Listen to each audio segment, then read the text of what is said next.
లేదు అనే దాన్ని అంగీకరించే ప్రసక్తే లేదు. స్టీల్ ప్లాంట్ను వయబుల్గా సక్సెస్ఫుల్గా నడిపించడం వల్ల మాత్రమే ఈ ప్రైవేటీకరణ ప్రమాదాన్ని ఎదుర్కోగలం. ఈ వైజాగ్ స్టీల్ ప్లాంట్ ప్రైవేటీకరణ ఇప్పట్లో ఉండదన్నారు. దాంతోపాటుగా సింగరేణి ప్రైవేటీకరణ అస్సలు ఉండదు, ఇది బీఆర్ఎస్ చేస్తున్న ప్రచారం తప్ప అని, అవసరమైతే ఎవరైనా కావాలంటే గనుల వేలల్లో పాల్గొవచ్చు అని చెప్పి. అంటే ఇప్పుడు సింగరేణి అంటే ఏంటి? బొగ్గు గని. గనే లేకపోతే సింగరేణి ఉంటుందా? నాకు అర్థం కాని విషయం ఏంటంటే సింగరేణి ఇప్పుడు మీకు హోటల్ ఉంది, హోటల్ అంతా తీసుకోండి, లోపల ఉన్న ఉప్మా దోషాలు మాత్రం ముట్టకండి అంటే ఎట్లా? లోపల దోశలు ఉప్మాలు ఉంటేనే హోటల్ కదా. టిఫిన్స్ లేకుండా హోటల్ ఏముంటుంది? మీల్స్ లేకుండా బిల్డింగ్ కాదు కదా హోటల్. ఇప్పుడు సింగరేణి ప్రైవేటీకరించాం, గనులు ప్రైవేటీకరిస్తాం. గనులు లేకుండా సింగరేణి ఉంటుందా? So what is Singareni? Singareni ఏమైనా రెస్టారెంటా? నాకు నేను అర్థం కాదు. సింగరేణి ఏదైనా షాపింగ్ మాలా, ఏఎంబి మాలా? సింగరేణి ఏమైనా ఐమాక్స్ థియేటరా? సింగరేణి కోల్ మైన్ కదండి. మైనే లేకపోతే సింగరేణి ఎక్కడిది? గనే లేకుండా సింగరేణి ఎందుకు ఉంటుంది? మీరు గనులు ప్రైవేటీకరిస్తే సింగరేణి ఎక్కడ ఉంటుంది? ఇక సింగరేణి అంటే పాఠశాలలు ఆసుపత్రులు కావు కదా. సింగరేణి గనులు ఉంటేనే మిగతా అన్నీ నడుస్తాయి కదా. నేను సింగరేణి పాఠశాల తొలి విద్యార్థిని, అందువల్ల నా అనుభవంతో చెప్తున్నాను. First student of Singareni batch నేను. సో నాకు అర్థం కాని విషయం ఏంటంటే గనులే లేకపోతే కూరగాయలు లేని కూరగాయల షాప్ ఉంటుందా? ఎరువులు లేని ఎరువుల షాప్ ఉంటుందా? టిఫిన్లు లేని హోటల్స్ ఉంటాయా?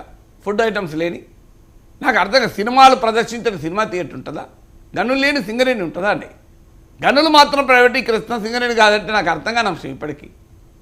మీకు గనులు ఉంటేనే సింగరేణికి. సింగరేణి అంటే గనులే. గనులు లేని సింగరేణి లేదు. మీరు సింగరేణి ప్రైవేటీకరించాను కానీ గనులు ప్రైవేటీకరిస్తూ ఉంటున్నారు. గనులు ప్రైవేటీకరించిన సింగరేణి ప్రైవేటీకరించినట్టే కదా, ఇంకా వేరేది ఏముంటుంది? సింగరేణి ఎక్కడికి నడుస్తుంది? సో ఆశ్చర్యంగా ఉంది. నాకు అర్థం కాని అంశం ఇప్పటికీ కూడా. సో అందువల్ల సింగరేణి మ్యాచ్లు ఉండవు కానీ ప్లే గ్రౌండ్ ఉంటుంది. మ్యాచ్లు లేని ప్లే గ్రౌండ్ ఉంటుందా?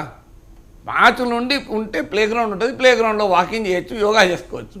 కానీ play ground Lal Bahadur stadium, Uppal cricket stadium ఉంది, అది కట్టింది మ్యాచ్లు ఆడటానిక, యోగా చేసుకోవటానిక, వాకింగ్ చేసుకోవటానిక. మ్యాచ్లు లేకపోతే ఉప్పల్ స్టేడియం ఉంటుందా? మ్యాచ్లు ఉండవు, మ్యాచ్లు మాత్రం ఎప్పుడు జరగవు. కానీ ఉప్పల్ స్టేడియం అలాగే ఉంటుంది. ఉండి ఏం చేస్తుందండి? అది మ్యూజియం అవుతుంది కదా. స్టేడియం ఎట్లవుతుంది? ఇప్పుడు గనులు లేని సింగరేణి మ్యూజియం అవుతుంది, కానీ సింగరేణి ఎట్లా అవుతుంది? సో ఒకనొక దశలో సింగరేణికి గనులు ఉండేవే చెప్పుకోవాలి. అందువల్ల సింగరేణి ప్రాంతంలో ఉన్నటువంటి గనుల్ని కూడా వేలం వేస్తున్నారు. డిమాండ్ ఏంటి? సింగరేణి ప్రాంతంలో ఉన్న గనుల్ని, మీకు ఎక్కడో బీహార్లో ఉన్న గనులు ఇవ్వండి అని అడగడం లేదు. జార్ఖండ్లో ఉన్న గనులు సింగరేణికి ఇవ్వమని అడగడం లేదు. సింగరేణి గడ్డపైన ఉన్న గనులు అవి. సో తెలంగాణ గడ్డపైన ఉన్న గనులు అవి. మీరు శ్రావణపల్లి అంటే సింగరేణి గడ్డ కదా, నేను పుట్టిన ఊరుకు పక్కనే. అందువల్ల మేము చాలాసార్లు వెళ్ళాము ఆ ఊరికి నేను. సో అందువల్ల మీరు అడుగుతున్నది ఏంటి? అయ్యా సింగరేణి ప్రాంతంలో ఉన్న గనుల్ని సింగరేణికి ఇవ్వండి. మీరు వేలంపాట పేరిట ప్రైవేట్ వాళ్ళకి అప్పచెప్తే ఇక సింగరేణి ఎక్కడ ఉంటుంది?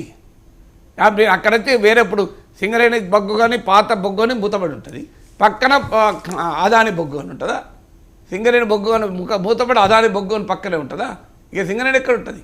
సింగరేణి ప్రైవేటీకరిస్తుంది అని నేను ఎవరు అనడం లేదు. నేను ఆ రోజులు కూడా క్లారిఫికేషన్ ఇచ్చాను. రాష్ట్ర ప్రభుత్వ అనుమతి లేకుండా సింగరేణి ప్రైవేటీకరణ సాధ్యం కాదు. ఎందుకంటే ప్రైమ్ మినిస్టర్ మోడీ వచ్చినప్పుడు కూడా చెప్పాడు, అసలు 51% స్టేట్ గవర్నమెంట్, 49% సెంట్రల్ గవర్నమెంట్. అందువల్ల రాష్ట్ర ప్రభుత్వ కాంకరెన్స్ లేకుండా సింగరేణి ప్రైవేటీకరణ సాధ్యం కాదు. ఎందుకంటే ఏ కంపెనీ అయినా, పబ్లిక్ అయినా ప్రైవేట్ అయినా 51% షేర్ హోల్డర్కే మెజారిటీ స్టేక్స్ ఉంటాయి కనుక వాళ్ళ నిర్ణయమే ఫైనల్. అందువల్ల సింగరేణి ప్రైవేటీకరణ అవుతుంది, సింగరేణి కంపెనీని ఆదానికి అమ్ముతారు అని ఎవరు అనడం లేదు.